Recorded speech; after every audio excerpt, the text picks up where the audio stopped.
I'd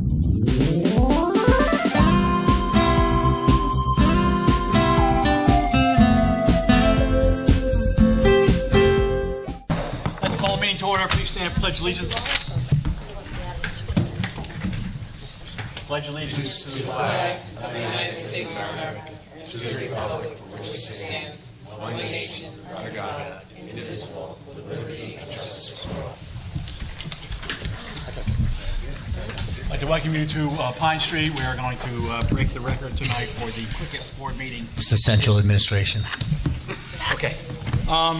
Pursuant to the Open Public Meeting Act, Chapter 231, Public Laws of 1975, this meeting has been duly advertised as Parcc Press issue of March 18th, 2015, and March 27th, 2015. All municipal clerks of the townships and boroughs within the regional high school district have been duly notified, and requirements of the posting notices have been met. Okay. We don't do the minutes, do we? Well, I have to see what's on the agenda here. Yeah, there is a motion on to rescind the previously. Hold on. Yeah, no, that's approved. C1.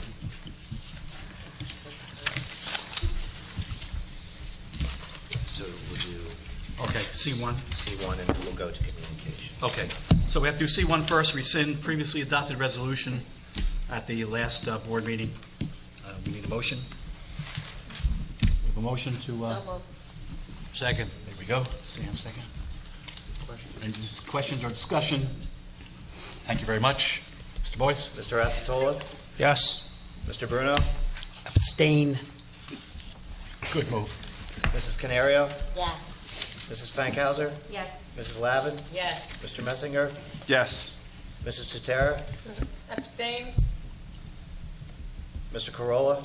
Yes. Mr. Moses? Yes. Okay, next we move to communications, which are on file without public participation. Did I miss something? Board reports. Well, it's not on my thing. Yeah, actually, we did cut them out. Right. My bad. Okay, so we go right to public participation. I don't see anyone. That's nice. Okay, we come to personal negotiations. If we have to do. So you can move the agenda, G1, Okay, we move G1, H1 and 2, H1 and 2, oh, 3, I'm sorry, H1, 2, and 3, and that's it. and that's it. Then we have to do the. That's it. Yeah, you need a motion, second discussion. Okay, motion for the agenda. Motion. We have a second. Second. All right, discussion. Silence is golden. Let's go through a few things. Oh, no. Go ahead, Mr. No, go ahead.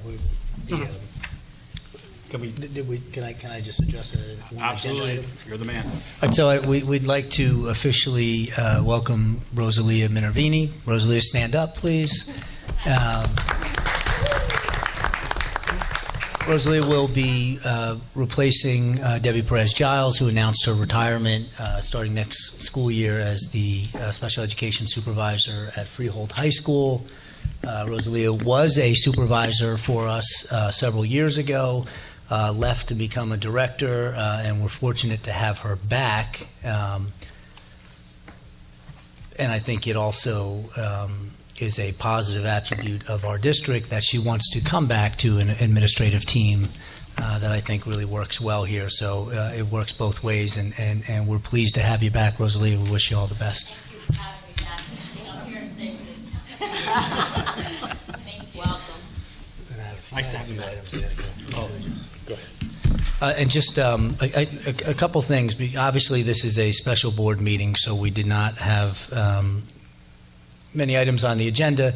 However, I just want to address a few issues and update the board on a few other items. Parcc Testing, we're through the first window PBA of Parcc Testing. From a technological infrastructure standpoint, everything went very, very smoothly. From a managerial standpoint, I think things went so smoothly because, we had a lot of individuals really working diligently to ensure that it did go off without a hitch. In particular, the assistant principals in each building specifically charged with overseeing that process. It was some exceptional work for them. It was above and beyond, and I'm really proud of the work that they did. From a standpoint across the district, in terms of the opt-outs, the refusals, the district ran somewhere slightly north of 20% across the district with those numbers. Some buildings significantly higher than others. We will move in several weeks into the next testing window, which is the end of year assessment. One of the things that might or might not be a factor in folks' consideration of the test itself, they're moving to allow those Parcc tests to replace the AccuPlacer for the county colleges as a means of a placement test. So that may have some bearing on what students choose to do. We'll counsel our parents and students appropriately, knowing that for the end of the year. And we'll see, we've said we're going to wait and see what that data looks like. And certainly a number of us have made a great deal of suggestions to the Department of Education about the process and how we think it can be streamlined and more efficient and really meaningful to students. And hopefully we're waiting with bated breath to see if those folks will take some of those suggestions. We'll see. There's also just a couple things I think some folks are concerned about. The how K-8 is in the process of redistricting or realigning their schools, and I just want to reiterate to our public that none of our districting will change as a result of that. So nothing that happens within the K-8 will alter our districting schema for our high schools. So I just want to put the public at ease with that. We had our staffing meeting last week. That's usually sort of a full-day meeting where the principals meet with Mrs. Sharp and myself, and we really vet the staffing. Preliminary at this point, but it certainly looks like we'll be down approximately 4 full-time equivalents for next year, and that maintains the trend of what we've done over the past couple of years with a slightly dwindling population.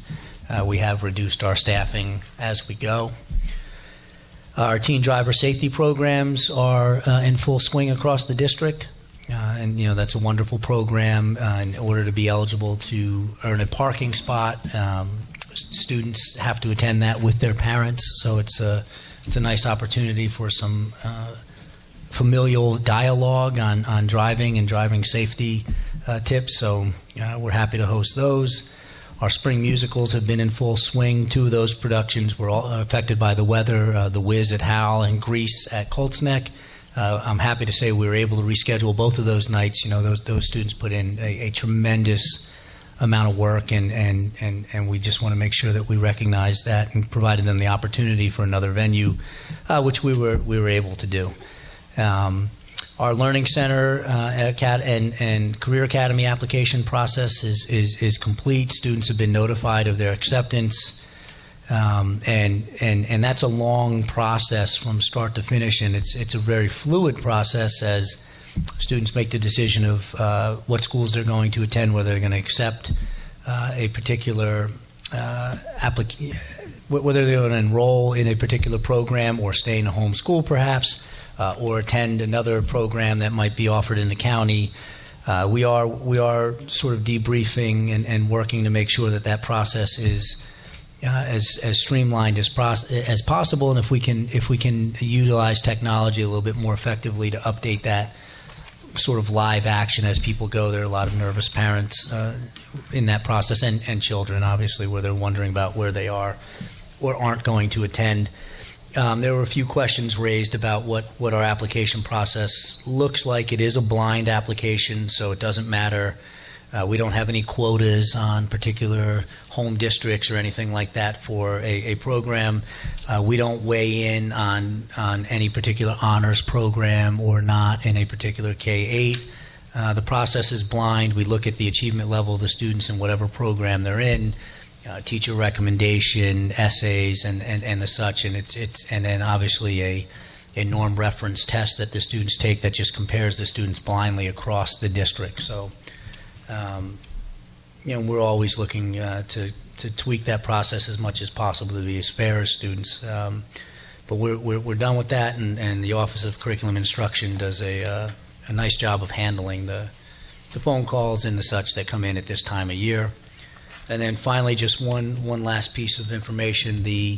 On our website, and we're going to have these videos highlighted when we do our student recognition in April, but the Frio Regional High School District students that were selected for the Monmouth County Caring Awards are up on the website.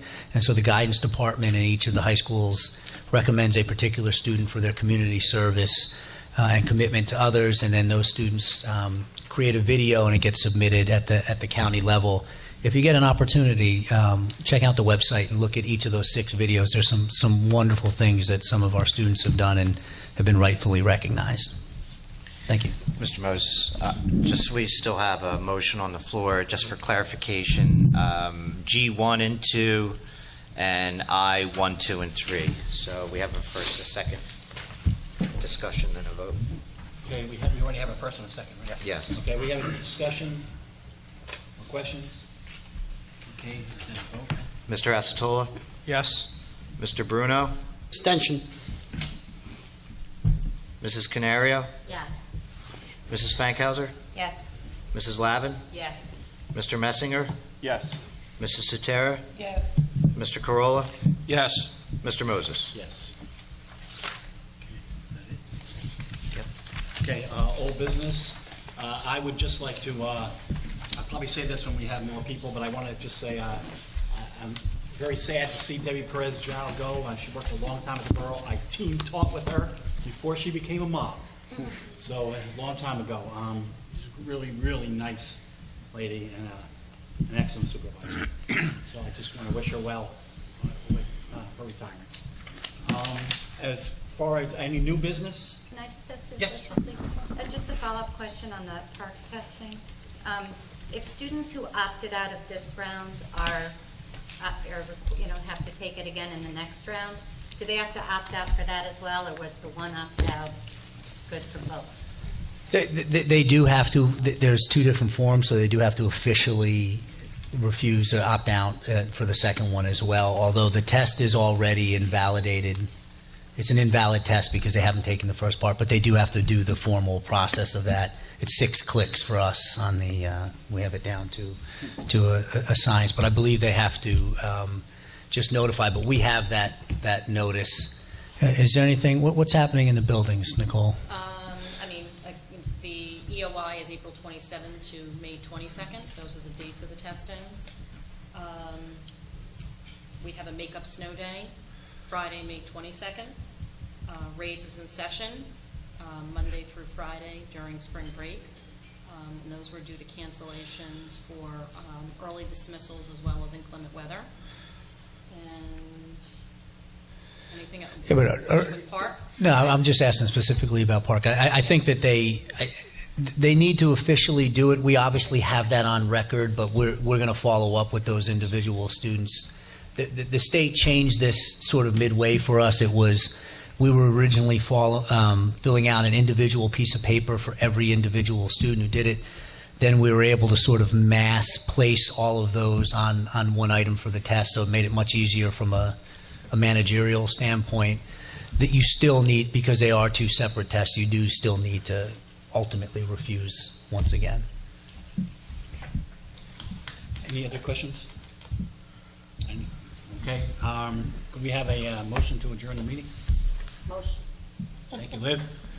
Second? Second. Thank you, Jen. All those in favor? Aye. So shall you say, so shall it be written. Thank you for coming. No.